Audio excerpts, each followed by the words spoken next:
La situación de España y de los españoles pasa por un momento bastante crítico, en el que vemos cómo el poder adquisitivo de los españoles y su renta real lleva básicamente estancada desde el año 2008, incluso con pérdidas. Vemos cómo España está en posiciones récord de paro dentro de la Unión Europea, con la mayor tasa de paro y la mayor tasa de paro juvenil de la Unión. Vemos cómo hay regiones de España que son absolutamente líderes dentro de toda la OCDE en riesgo de exclusión y riesgo de pobreza severa.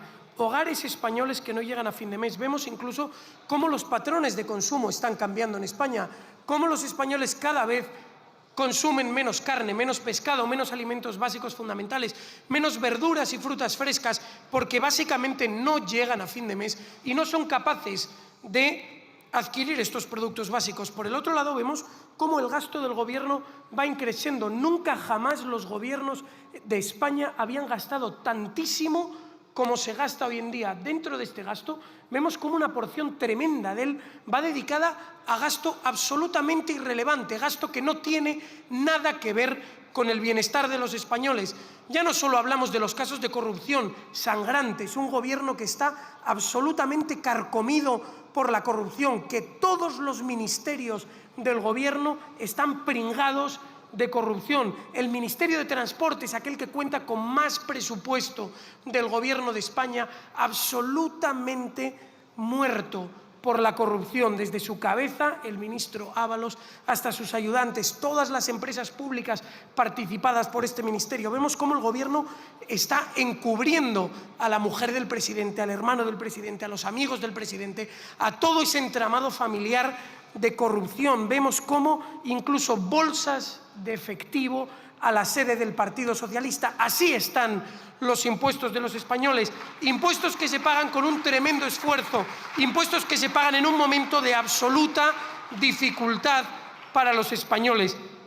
Y frente a esto, el Gobierno nos trae algunos anuncios absolutamente vacíos, cuando vienen y dicen: hemos bajado el IRPF, las rentas menores no pagan IRPF. Mentira. Ustedes establecen letras pequeñas para que solo en determinadísimas ocasiones puedan beneficiarse de algunas deducciones fiscales. Pero lo cierto es que aquellos españoles que hayan cobrado un salario y el paro, o un salario y alguna prestación social, un salario y a la vez sean autónomos, o incluso que compatibilicen dos trabajos, caen en la trampa de tener dos pagadores y por lo tanto rápidamente pierden cualquier beneficio respecto al IRPF. Vemos cómo los autónomos están absolutamente olvidados por un gobierno que viene y hace proclamas de Yolanda Díaz absolutamente vacías, pero que realmente nunca jamás llegan ni a los trabajadores, pero que ni siquiera van dirigidas a los autónomos. Vemos cómo respecto al IVA ofrecen parches temporales con lo que solo pretenden engañar a los españoles, medidas de marketing que no sirven absolutamente para nada. Y por eso hoy Vox les trae una iniciativa que pueden votar, una iniciativa que se divide en varios puntos absolutamente claros, con los que los partidos aquí presentes podrán retratarse y los españoles verán claro quién quiere legislar para ellos y quién quiere legislar precisamente para el bienestar de los políticos. Respecto al IRPF, aquellos españoles que ganen menos de 22.000 euros, es decir, todas las rentas inferiores a 22.000 euros, tributarán al 0% al IRPF, sin letra pequeña, independientemente de que tengan dos pagadores o uno solo, independientemente de que se hayan beneficiado o no de ningún subsidio.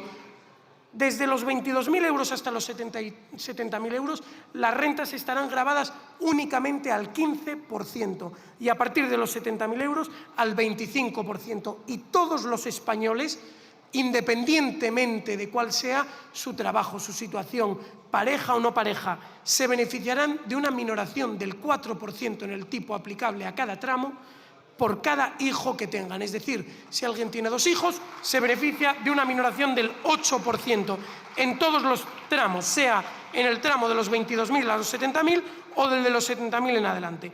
Para los autónomos, todos aquellos autónomos que facturen menos del salario mínimo interprofesional podrán beneficiarse de una bonificación en la cuota de la Seguridad Social del 0%. Se acabó pagar por trabajar. Se acabó que autónomos que apenas facturan una fracción del salario mínimo interprofesional tengan que pagar de forma sistemática esa cuota mínima de 300 euros a la hacienda pública, porque al final no es más esa cotización a la Seguridad Social que un impuesto encubierto. Además de eso, proponemos que los plazos para liquidar tanto el IRPF como el IVA se amplíen a 6 meses, que sean exactamente los mismos que tiene Hacienda, para devolverles a los autónomos los impuestos que les debe. En aquellas ocasiones que los autónomos obtienen una declaración a devolver, que el plazo sea exactamente el mismo que cuando le toca pagar, que los autónomos no tengan que adelantar impuestos para Hacienda. Respecto al IVA, frente a los parches meramente temporales del Gobierno, nosotros proponemos que aquella subida del Partido Popular revierta, que el IVA del 21% pase de nuevo al 18% de forma sistemática, una bajada de un 3% para el IVA general, que el IVA reducido del 10% pase automáticamente al 8%, que se establezca un IVA del 0% para los alimentos básicos y esenciales, como entre otros el aceite de oliva, que se establezca ese IVA superreducido para los pañales, para todos los productos sanitarios, para todos los productos de primera necesidad. Y además, en los impuestos especiales tan sangrantes como el impuesto especial de la electricidad, un impuesto que, como ningún otro, devenga impuestos a su vez, porque usted paga el impuesto a la electricidad y sobre ese importe también paga el IVA. Pues bien, que se elimine el impuesto especial a la electricidad. Oigan, no pagamos ya los derechos de emisión de CO2, que a su vez van repercutidos en todos los precios.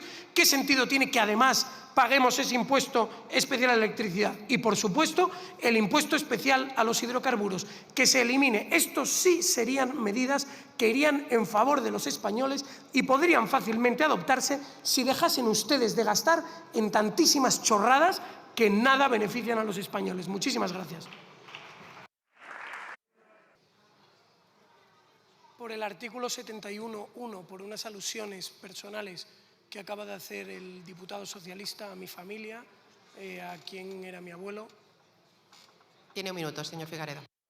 Sí, se lo agradezco, presidenta. Me parece de malísimo gusto mencionar a la familia de un diputado. Yo no lo he hecho, no me he acordado de su familia y yo no sé si quien era mi abuelo influye o no. Yo lo que he hecho ha sido cotizar todos los días desde que he salido de la universidad. He trabajado horas incontables, al contrario de lo que ha hecho usted, que se ha dedicado a vivir de la política. Yo he sido autónomo, yo cotizo como autónomo y todavía lo soy. Y lo que ha hecho el Partido Socialista es robar a los españoles a manos llenas, hundir la sanidad, que nunca jamás había estado peor, hundir la educación pública, que nunca jamás había estado peor, mentir a los españoles prometiendo vivienda pública que nunca jamás han construido, y así está el acceso a la vivienda, Figaredo, tiene que los referirse a las españoles más alusiones humildes personales, no nada más. podrán acceder jamás a políticas.